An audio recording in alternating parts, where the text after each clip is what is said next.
Depuis 2015, les attaques régulières de groupes armés affiliés à Al-Qaïda et à Daesh ont fait des milliers de morts et provoqué le déplacement de quelques 2 millions de personnes au Burkina Faso. Une majorité du territoire échappe au contrôle de l'État, notamment dans la région des trois frontières avec le Mali et le Niger. Des villes majeures du nord du pays sont sous blocus djihadiste depuis plusieurs mois. C'est dans ce contexte qu'un groupe de militaires dirigé par le capitaine Ibrahim Traoré a procédé à un nouveau coup d'État, destituant ainsi le lieutenant-colonel Paul-Henri Damiba, arrivé au pouvoir en janvier 2022 après le renversement du président Roch-Marc Kaboré. Ces deux derniers avaient été discrédités par la hausse des violences terroristes dans le pays. Pourquoi le Burkina Faso peine-t-il à mettre fin au mouvement terroriste? À quoi s'attendre quant à l'évolution de la situation sécuritaire et politique après ce second coup d'État? Abdulkader Gondema, juriste burkinabé en droit public fondamental, membre du réseau des jeunes leaders pour le développement du Faso, livre son analyse à Afrique émergente.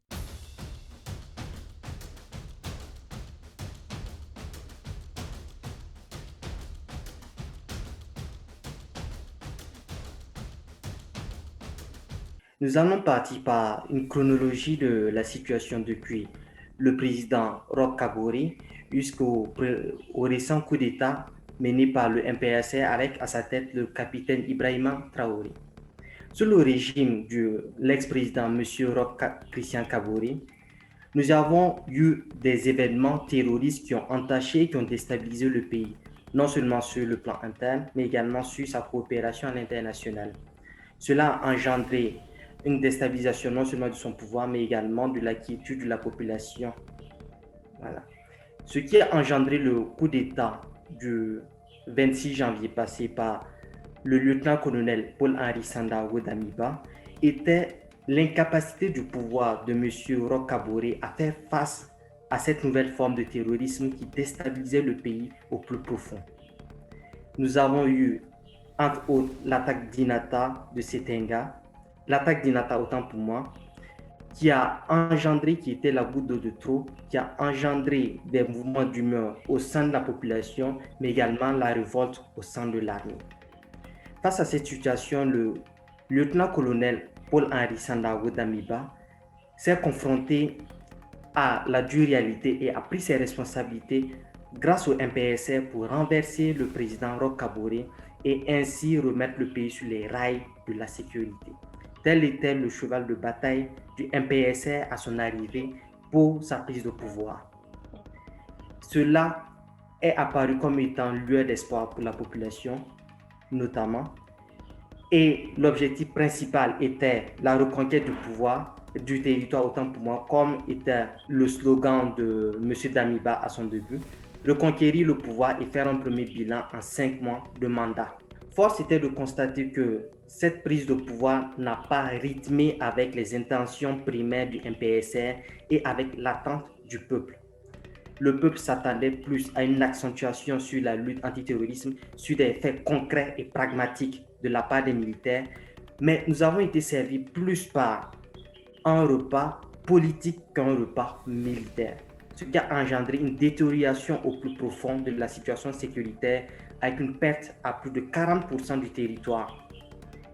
Une détérioration notable qui a fait réagir plus d'un au sein de la population, mais également au sein de l'armée.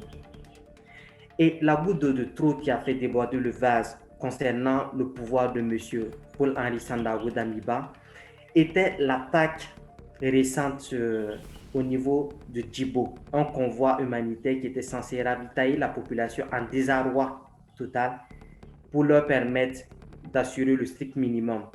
Car vous êtes sans savoir que cette zone du nord est littéralement coupée du reste du Burkina Faso à cause de l'île terroriste. Et cette attaque a fait plusieurs dégâts matériels, notamment, mais également sur le plan humain. Nous avons eu à déplorer des pertes en vie humaine du côté des civils, quand bien même que ce convoi devait être accompagné par un appui aérien. Et force était de constater que cet appui aérien a été défaillant pour cause de manque de carburant.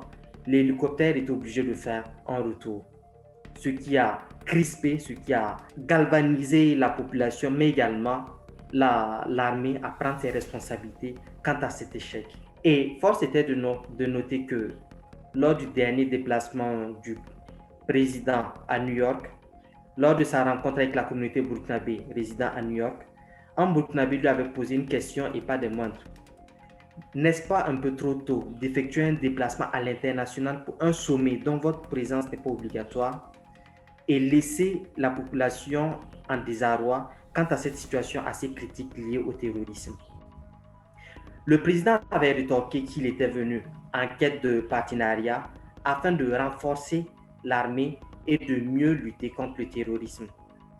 Et cette dure réalité a été éclos aux yeux de la population avec cette attaque du convoi qui a été la goutte d'eau de trop et qui a inéluctablement engendré la prise de pouvoir par le capitaine Ibrahima Traoré. Et ce que nous pouvons noter de ce coup d'État, c'est que c'est un coup d'État qui a été mené encore par le MPSR, le même groupe qui avait renversé le président Roch Kaboré pour son incapacité à résoudre cette problématique du terrorisme. Donc, nous avons un changement au niveau de la tête du MPSR. Nous passons donc du président Damiba au président Ibrahima Traoré.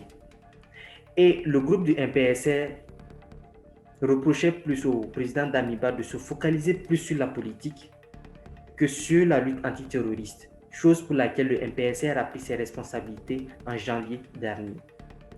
Et cette situation n'est point un honneur pour la population burkinabé, pour le peuple burkinabé, quand bien même pour son image en interne que pour son image à l'international. Pour son image à l'international sur le plan géopolitique, c'est un échec parce que nous passons en moins d'une année à trois pouvoirs. Un pouvoir démocratique, en l'occurrence celui de M. Roch Kaboré, et deux pouvoirs anticonstitutionnels, en l'occurrence le premier coup d'État mené par M. Paul-Henri Sandaogo Damiba et le second par le capitaine Ibrahima Traoré.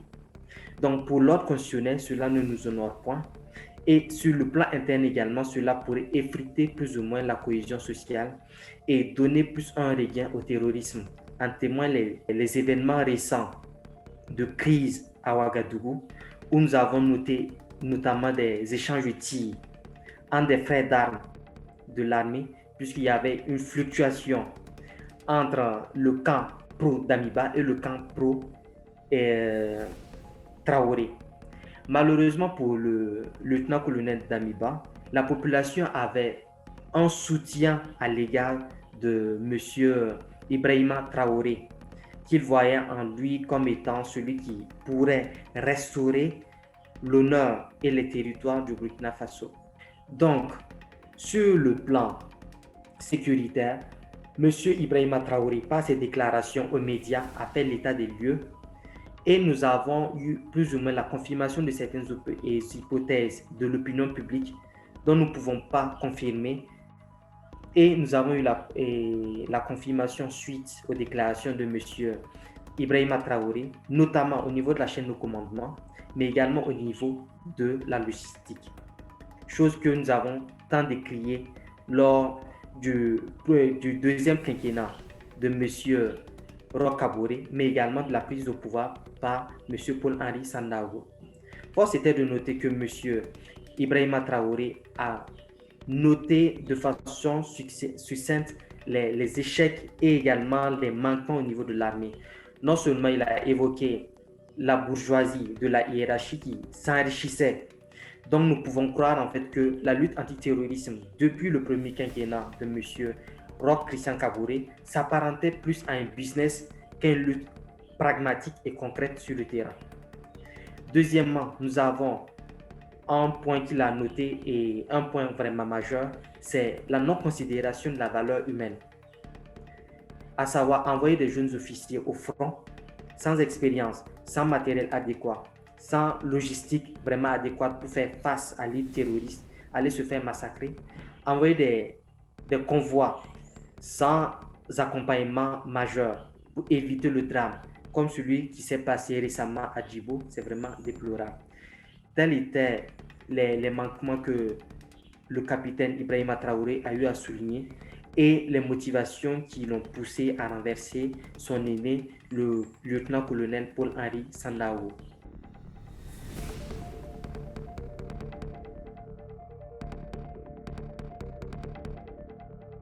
Les événements récents ont montré qu'il y avait deux camps essentiellement, à savoir les pro-Damiba et les pro-Ibrahima Traoré.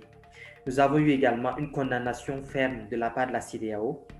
Nous avons également euh, un refuge de la part du lieutenant-colonel Paul-Henri Sandaogo Damiba au camp militaire français de Cambouin-Saint, ce qui pourrait laisser présager, croire à l'opinion publique que l'armée française ou encore l'État français a eu à interférer dans cette crise interne. Comme le disait le capitaine Ibrahima Sang et Traoré, l'État français n'a aucunement intérêt à interférer dans des politiques internes du Burkina Faso, premièrement. Et deuxièmement, en tant que juriste, je dirais que nous ne pouvons pas nous baser sur des faits officieux pour affirmer que l'État français a eu à interférer dans les politiques internes du Burkina Faso quant aux récents événements. Nous pouvons quand même dire que même s'il a eu refuge au camp de Cambouin-Saint, cela n'affirme aucunement que l'armée française a eu à intervenir d'une forme que ce soit à apporter un soutien direct et officiel surtout à l'ancien président Paul-Henri Sandaogo Damiba. Donc sur ce point, nous pouvons dire que nous ne pouvons pas accorder de crédit à ces allégations et nous allons rester prudents sur cette affirmation qui est plus d'ordre public que d'ordre officiel.